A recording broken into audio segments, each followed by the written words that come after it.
Un psicólogo en una sesión grupal levantó el vaso de agua. Todo el mundo esperaba la típica pregunta: ¿está medio lleno o medio vacío?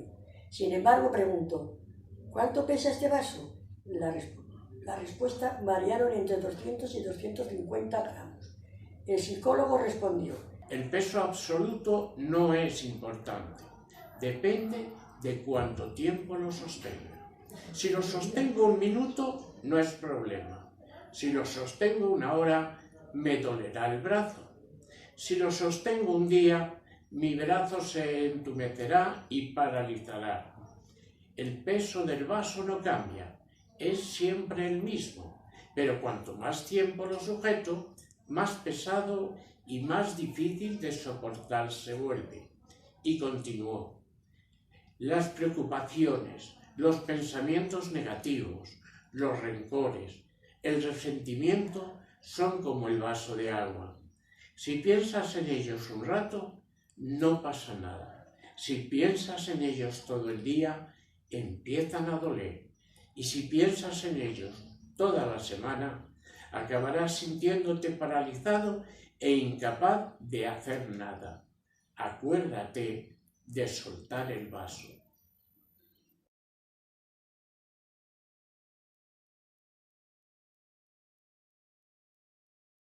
Un científico que vivía muy preocupado con los problemas del mundo estaba resuelto a encontrar los medios para aminorarlos.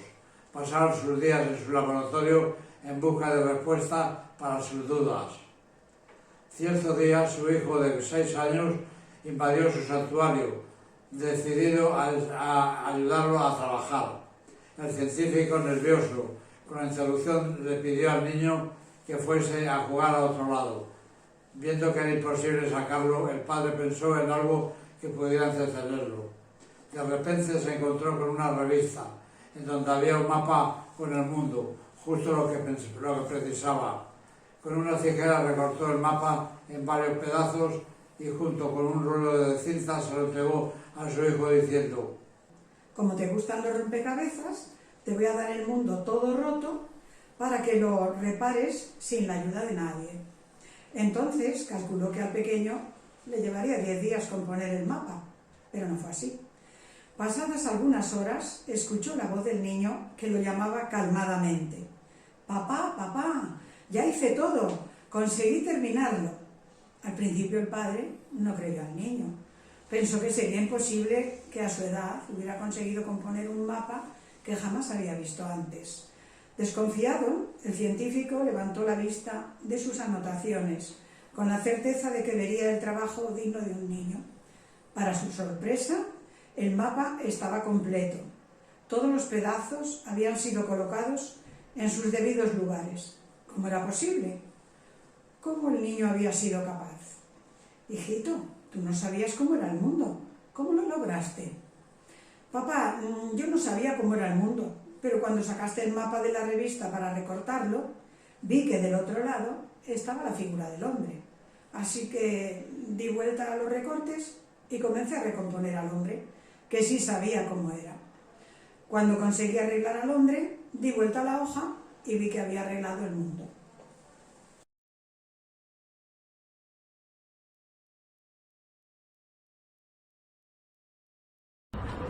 La cuerda de tender. Al sur del planeta existe un país. En el país hay una gris ciudad y en su corazón un edificio morado. En lo alto del edificio una azotea y en ella se escucha un quejido semejante al ulular de un búho. Quien se lamenta es la cuerda de tender de nylon verde, que solitaria se agita con el viento al atardecer. En el mundo existen un sinfín de cuerdas, y ella lo sabe. Las hay blancas de algodón, metálicas y de alambre. Conoce a cuerdas que se extienden en pleno prado y a otras que viven encerradas en los patios de luces. Ella se sentía especial. Un día el vecino del quinto la escogió de entre las decenas de cuerdas que había en el supermercado. Desde entonces su hogar fue la azotea. Allí era feliz, acompañada por los pájaros y la ropa de toda la comunidad. Pero hoy, con el pasar de los años, la cuerda gastada y deslucida se encuentra más sola que nunca. Nadie la usa para tender. Los vecinos tienen miedo a que se rompa con un soplo de viento. A quien más echa de menos es a sus amigas las pinzas, a las de madera y plástico, que tienen el mismo trabajo, pero son bien distintas. Las pinzas de madera son muy sabias, cuentan historias sobre bosques y animales, han viajado tanto que hablan todas las lenguas del mundo. Las pinzas de plástico son más alegres y coloridas, las de color rosa eran su favorita, son coquetas y finas, y las primeras en colocarse para sujetar las prendas femeninas. Las rojas son las más pícaras, se ciñen fuertemente a las sábanas para que les cuenten las pasiones más íntimas de los que allí duermen. Mientras que la cuerda gime y se tensa, el vecino del tercero piensa en ella. Su hija le ha pedido una comba nueva para jugar y ha decidido reciclar la cuerda que nadie usa para tender. Esa misma tarde, la cuerda se despide de la azotea, del sol y las aves, y sorprendida descubre que en plena madurez la vida te puede dar una segunda oportunidad. Desde entonces, cuando alguna pinza se cae desde el tendedero, la cuerda le abraza y la esconde en el baúl de los juguetes. Y por las noches, mientras mantienen largas charlas y sacan a tender sus recuerdos.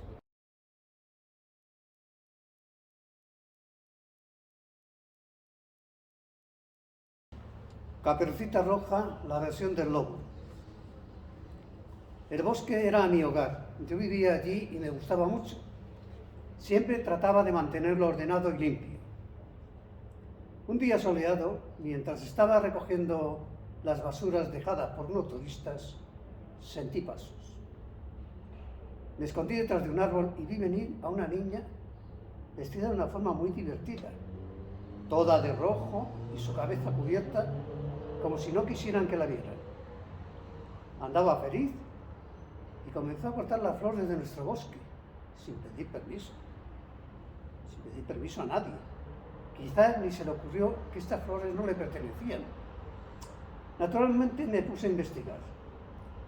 Le pregunté quién era, de dónde venía, a dónde iba, a lo que ella me contestó, cantando y bailando, que iba a casa de su abuelita por una canasta con el almuerzo.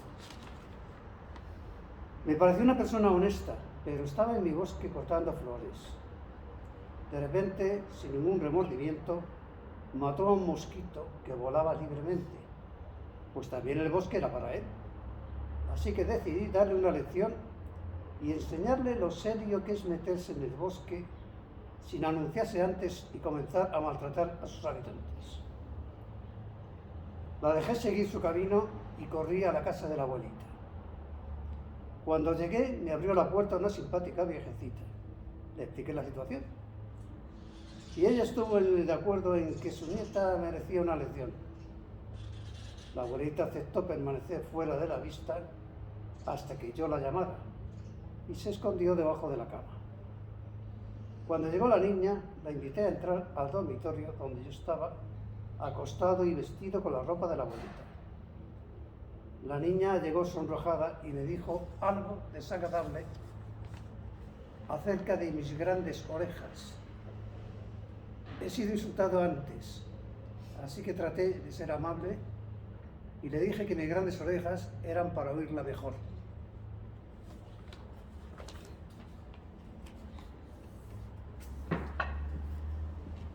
Ahora bien, me agradaba la niña y traté de prestarle atención, pero ella hizo otra observación insultante acerca de mis ojos saltones.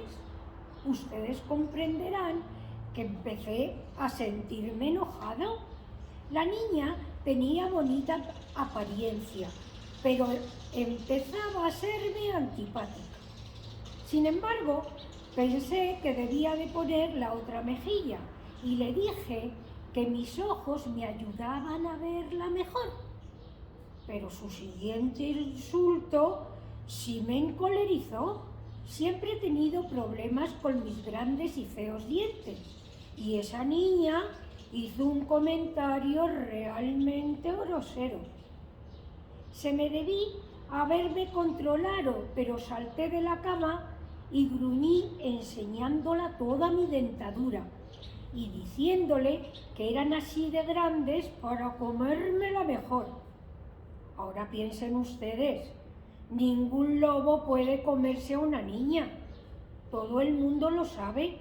Pero la niña empezó a correr por toda la habitación gritando, y yo corría detrás de ella tratando de calmarla, pero tenía puesta la ropa de la abuelita y me molestaba para correr. Me la quité, pero fue mucho peor. La niña gritaba aún más.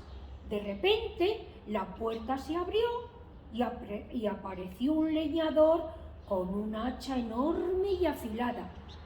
Yo le miré y comprendí que corría el peligro, así que salté por la ventana y escapé. Me gustaría decirles que este final del cuento, pero desgraciadamente no es así.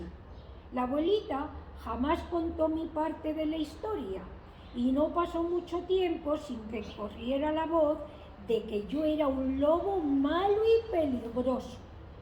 Todo el mundo comenzó a evitarme.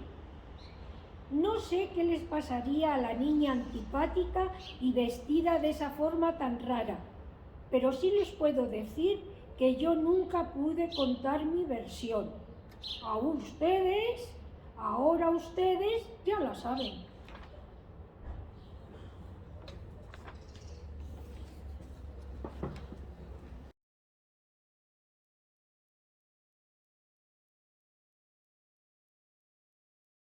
Cuando yo era pequeño me encantaban los circos y lo que más me gustaba de ellos eran los animales.